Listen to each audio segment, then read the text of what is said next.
الحمدللہ وحدہ والصلاة والسلام علی من لا نبی بعدہ۔ سامعین السلام علیکم ورحمۃ اللہ وبرکاتہ۔ سامعین، ہر شخص کو پیسہ چاہیے اور بہت زیادہ چاہیے، رزق بھی چاہیے اور خوب چاہیے، کیونکہ ہر شخص اپنی اور اپنے بچوں کی خوشحال زندگی دیکھنا چاہتا ہے۔ اچھا رہن سہن، اچھا کھانا پینا، اچھا پہننا ہر شخص پسند کرتا ہے، ہر مرد ہر عورت کی یہ خواہش ہوتی ہے۔ تو آج میں ایک تسبیح بتاؤں گا جو آپ سونے سے پہلے پڑھیں گے تو انشاءاللہ دولت بھی خوب ملے گی، رزق کے مواقع بھی پیدا ہوں گے، اللہ تعالیٰ رزق کا بہترین وسیلہ پیدا فرما دے گا۔ وہ کون سی تسبیح ہے، وہ کون سا عمل ہے، وہ اللہ تعالیٰ کا مبارک نام کون سا ہے جس کے پڑھنے سے 100 دفعہ پڑھنے سے سونے سے پہلے جب ہم پڑھیں گے تو اللہ تعالیٰ ہمیں بہت دے گا، بے بہا دولت ملے گی، رزق بھی خوب انشاءاللہ ملے گا۔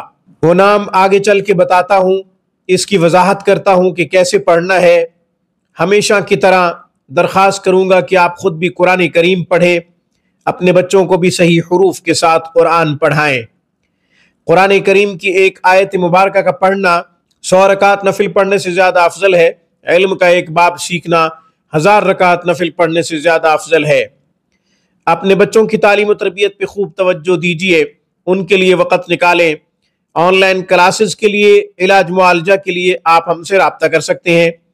ہفتے کے 7 دن 24 گھنٹے ہماری بہترین اور معیاری سروس سے آپ فائدہ اٹھا سکتے ہیں۔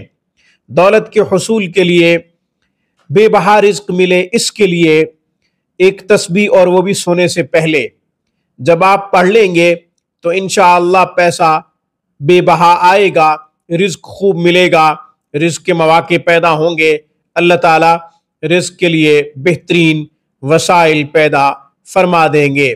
اسباب کے درجے میں کوشش کرنا آپ کا کام ہے، اللہ تعالیٰ کی طرف سے خوب غیبی مدد اترے گی، آپ خوشحال ہوں گے، آپ کا گھرانہ بھی خوشحال ہو جائے گا انشاءاللہ۔ آپ بھی اچھی زندگی بسر کریں گے، آپ کے گھر والے بھی انشاءاللہ اچھی زندگی بسر کریں گے۔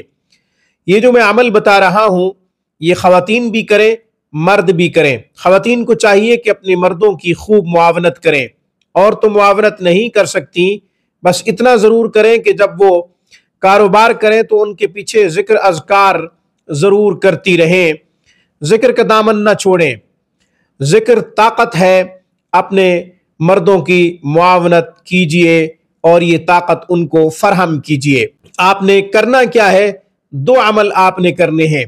بعد نماز عشاء کی نماز کے بعد جب آپ فارغ ہو جائیں تمام کاموں سے، 2 رکعت صلاۃ الحاجت کی نفل پڑھ لیں۔ جب آپ سونے کے لیے بستر پہ جائیں تو 3 دفعہ درود شریف پڑھ لیں۔ درود ابراہیمی آتا ہے تو بہت اچھی بات، آنا بھی چاہیے، یہ تو نماز والا درود ہے، ورنہ چھوٹا درود شریف پڑھ لیں، 3 مرتبہ پڑھ لیں۔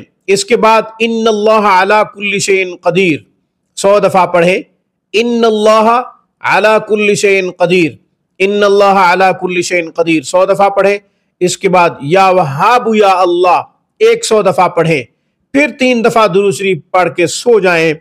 سونے کے تمام جو اذکار حدیث میں آتے ہیں وہ آپ کر لیں، سونے کی دعائیں پڑھ لیں، آیت الکرسی پڑھ لیں، اسی طرح معوذتین پڑھ لیں۔